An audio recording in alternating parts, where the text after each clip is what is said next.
இப்போ நம்ம இந்த வீடியோவில் 10th மேக்ஸ் எக்ஸசைஸ் நம்பர் 6.1ல் இருக்கக்கூடிய இந்த 10th சம் தான் பார்க்க போகிறோம். பாருங்கள், if cos theta divide by 1 + sin theta equal to 1 by a, then prove that a square minus 1 divide by A square plus 1 equal to sin theta அப்படின்றத தான் பார்க்க போகிறோம். ஸோ இந்த வீடியோ பார்க்குறதுக்கு முன்னாடி இது வரைக்கும் நம்ம சேனலை சப்ஸ்கிரைப் பண்ணாமல் இருந்தாலோ இல்லை இதுதான் ஃபஸ்ட் டைம் பார்க்குறதா இருந்தாலும் சரி தான், தயவுசெய்து சப்ஸ்கிரைப் பண்ணிடுங்க. அப்படியே பக்கத்தில் பெல் ஐக்கான் இருக்கும், அதையும் கிளிக் பண்ணிடுங்க. அப்போ தான் நம்ம போடக்கூடிய அனைத்து வீடியோக்களும் கரெக்டாக உங்களுக்கு நோட்டிஃபிகேஷனாக வந்து நிற்கும். ஓகேங்களா? நன்றி. இப்போ வாங்க நம்ம கிளாஸ்க்குள்ள போகலாம். ஸோ இப்போ பார்த்தீங்க அப்படின்னா 10th சம்மு கொடுத்துருக்கதை நான் அப்படியே எடுத்து எழுத போகிறேன். ஸோ பார்த்தீங்க 1 by A equal to cos theta divided by 1 + sin theta அப்படின்னு கொடுத்துருக்காங்க. என்ன ப்ரூவ் பண்ண சொல்லியிருக்காங்க அப்படின்னா A square minus 1 divide by A square plus 1 equal to sin தீட்டான்னு ப்ரூவ் பண்ண சொல்லியிருக்காங்க. ஓகேங்களா? ஸோ இப்போ இந்த ஸ்டேட்மெண்ட்டை தான் நான் எடுத்துக்கிறேன். ஸோ இதில் பார்த்தீங்க அப்படின்னா இந்த ஸ்டேட்மெண்ட்டில் நான் என்ன பண்ணுறேன் அப்படின்னா ஸ்கொயரிங் ஆன் போத் சைடு. ஓகேங்களா? ஸோ அப்போ 1 by A square equal to cos theta by 1 + sin theta whole square. ஓகேங்களா? இதை ஹோல் ஸ்கொயர் பண்ணப்போ 1 பை ஏ ஸ்கொயர். ஸோ இது இந்த ஸ்கொயருன்றது மேலே இருக்க டேர்முக்கு தனி, அதேமாதிரி கீழே இருக்கிறது இது என்டையராக சிங்கிள் டேர்ம் தான். 1 ஸ்கொயர் + sin ஸ்கொயர் தீட்டா எழுதக்கூடாது, 1 + sin தீட்டா ஹோல் ஸ்கொயர் தான் எழுதணும். ஓகேங்களா? ஸோ இதுதான் கரெக்டு. நெக்ஸ்ட் ஸ்டெப்பு பாருங்கள், இந்த காஸ் ஸ்கொயர் தீட்டாவை நம்ம ட்ரிக்னாமெட்ரி பேசிக் ஐடென்டிட்டி ஃபார்முலா படி எப்படி எழுதலாம்? Cos square theta equal to 1 - sin square தீட்டான்னு எழுதலாமா? அதாவது cos square theta + sin square theta equal to 1. அப்போ காஸ் ஸ்கொயர் தீட்டா மட்டும் வேணும்னா 1 - sin ஸ்கொயர் தீட்டான்னு மாற்றலாம். ஏன்னா எனக்கு ஆன்சர் சைனில் இருக்கிறதுனால காசை கழட்டி விட்றேன். ஓகேங்களா? 1 - sin square theta divided by a + b whole square. ஓகேங்களா? ஸோ அதை அப்படியே எழுதுகிறேன், sin தீட்டா ஹோல் ஸ்கொயர். இப்போ பார்த்தீங்கன்னா 1 - sin ஸ்கொயர் தீட்டா நம்மளுக்கு பார்க்குறதுக்கு எப்படி இருக்குது? a square - b square equal to a + b into a - bன்னு இருக்கா? ஓகேங்களா? ஸோ உணர்ச்சி வசப்பட்டு நம்ம இதை a + b whole square formula அப்படி எடுத்து எழுதணும் அப்படின்னா நம்மளுக்கு இந்த இடத்துல ஸ்டாப் ஆயிடும். ஓகேங்களா?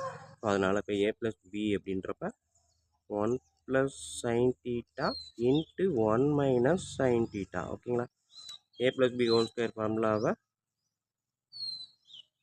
a + b இன்ட்டு a + bன்னு எழுதலாம். ஓகேங்களா? ஸோ அப்போ பார்த்தீங்க அப்படின்னா 1 + sin theta 1 + sin theta cancel பண்ணிவிட்டேன். மீதி என்ன இருக்குது? 1 - sin ஸ்கொயர்லாம் இல்லை, sin theta divided by 1 + sin theta.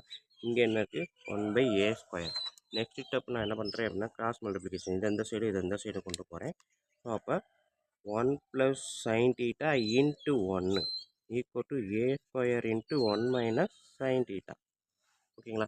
Next step ஏ ஸ்கொயரை உள்ள மல்டிப்ளை பண்ணுங்கள், ஏ ஸ்கொயர் மைனஸ் ஏ ஸ்கொயர் சைன் தீட்டா எழுதலாமா? இங்கே பார்த்தீங்கன்னா 1 + sin தீட்டா மட்டும்தான் இருக்கும். ஸோ இப்போ சைன் தீட்டாவெல்லாம் ஒரே சைடும் ஏவையும் ஒன்றையும் கொண்டு போகிறேன் அப்படின்றப்ப இந்த சைன் தீட்டாவை நான் இங்கேயே வச்சுக்கிறேன். இந்த ஏ ஸ்கொயர் மைனஸ் ஏ ஸ்கொயர் சைன் தீட்டா அந்த சைடு வரும்போது ப்ளஸ் ஏ ஸ்கொயர் சைன் தீட்டான்னு மாறும். இந்த ஏ ஸ்கொயர் இங்கே இருக்குது, +1 இந்த சைடு வரும்போது -1ன்னு மாறும். ஓகேங்களா? ஸோ இப்போ இதில் பார்த்தீங்கன்னா சைன் தீட்டாவை காமனாக எடுக்கலாமா? மீதி என்ன இருக்குது? சைன் தீட்டா வெளியே போயிடுச்சுன்னா 1. இங்கே என்னது? A square. இங்கே என்ன இருக்குது? A square -1. ஓகேங்களா? ஸோ அடுத்த ஸ்டெப் என்ன எழுதலாம்?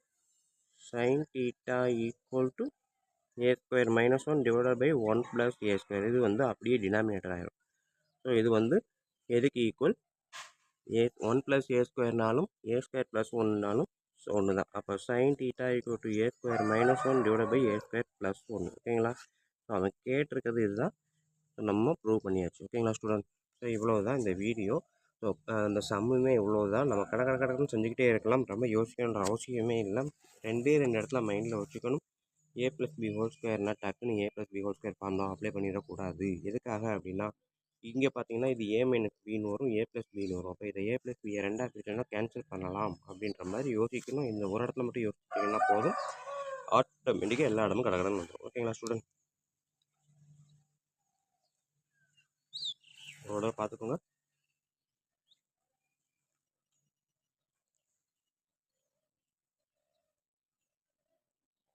ஓகே ஸ்டூடெண்ட்ஸ், இவ்வளோ தான் இந்த சம்மு. வீடியோ பிடிச்சிருக்கும் நம்புறேன், ஈஸியாக புரிஞ்சிருக்குன்றதை நம்புறேன். அப்படி புரிஞ்சிருந்தது அப்படின்னா கண்டிப்பாக லைக் பண்ணுங்கள், கமெண்ட் பண்ணுங்கள். அதோட இல்லாமல் கொஞ்சம் நண்பர்களுக்கு ஷேர் பண்ணுங்கள். அடுத்த வீடியோவில் அடுத்த எக்ஸசைஸை பார்க்கலாம். நன்றி.